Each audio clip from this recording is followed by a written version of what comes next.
Com a palavra ao deputado Guto Zacarias. Primeira pergunta.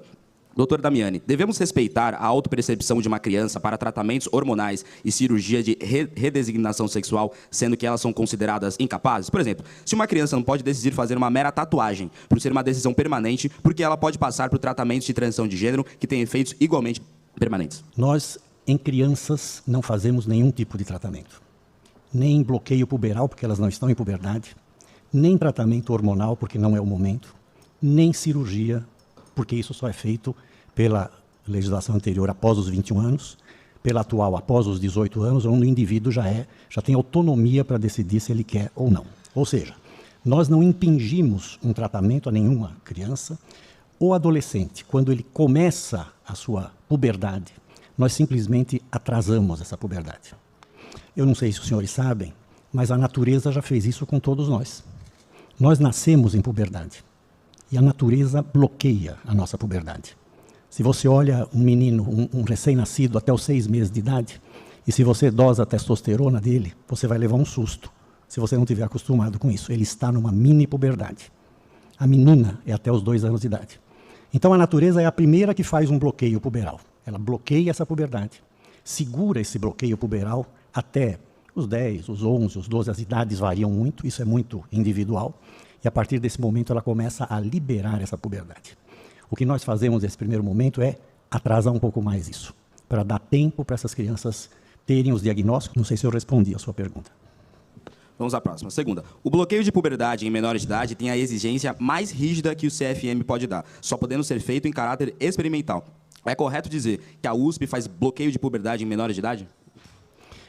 Nobre deputado, eu gostaria de discordar dessa sua primeira colocação. Porque, na verdade, o bloqueio puberal ele foi criado, essa medicação foi criada para tratar crianças com puberdade precoce, que evidentemente são menores de idade.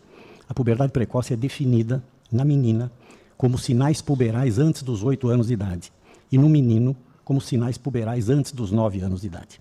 Portanto, este medicamento foi desenhado para ser utilizado em menores de idade.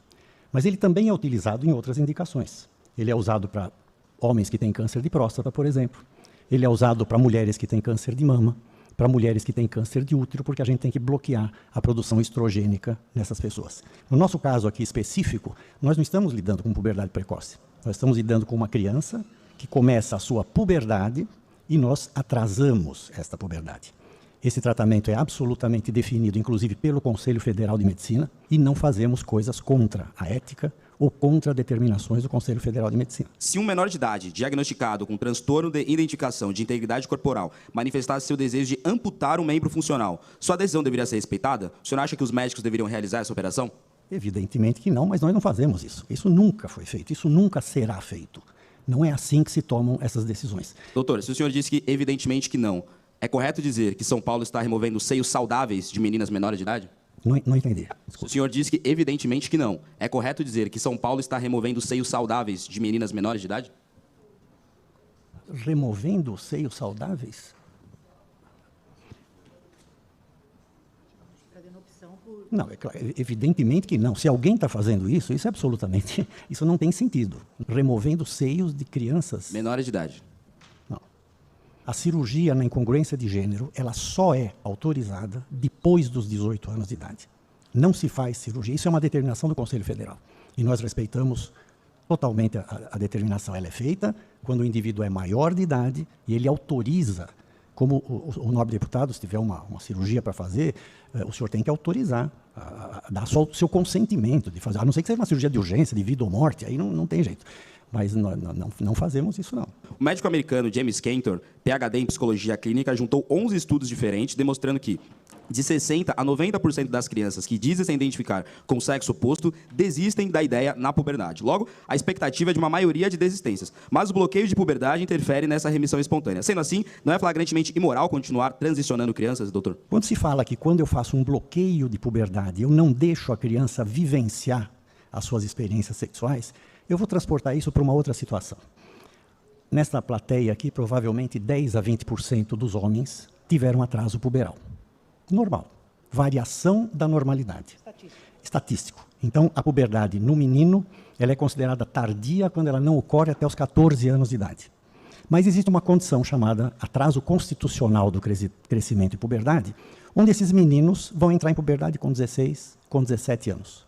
Em nenhum desses casos ocorre mudança de identidade de gênero. O fato de eles não vivenciarem a sua puberdade não muda a sua identidade. Talvez muitos dos senhores aqui já tiveram essa vivência de atrasar a puberdade, e seguramente nenhum dos senhores mudou a sua identidade de gênero. Então, esta afirmativa que a hora que eu bloqueio, eu não deixo a criança experimentar o seu... Isso não é verdade. Isso não tem fundamento. Isso é uma coisa absolutamente longe da realidade. Na realidade, tem fundamento, doutor. Em 2022, a Comodo Health, empresa de tecnologia em saúde, compilou dados de planos de saúde revelando que 4.780 crianças foram postas no bloqueio de medicamentos entre 2017 e 2021. No mesmo período, o número de diagnóstico de disforia aumentou em 3 vezes para a idade entre 6 e 17 anos dos Estados Unidos. Você tem noção dessa informação? Eu volto a dizer o que eu acabei de dizer. O fato de se atrasar a puberdade não aumenta o diagnóstico de incongruência de gênero. E eu vou dizer isso por uma razão. Mas, doutor, assim, desculpa interromper mais uma vez. É que eu acabei de citar um estudo que mostra que no mesmo período aumentou 3 vezes. Nobre deputado, esses estudos estatísticos, eles têm que ser muito bem analisados.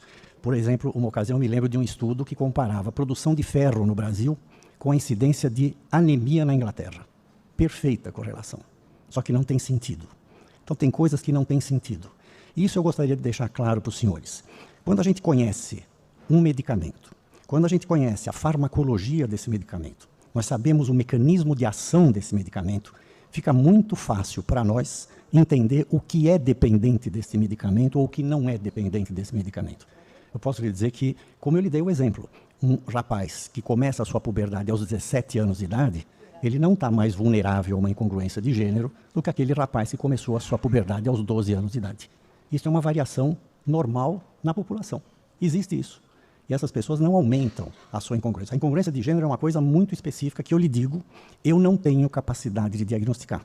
Quem diagnostica é o professor Sadé, é o grupo dele, que tem experiência de mais de 30 anos com isso, mas nós não fazemos esse diagnóstico. Nós acompanhamos essas crianças e a condição para que o nosso grupo de endocrinologia acompanhe, a condição sine qua non é que ele esteja acompanhando o grupo do professor Sadé.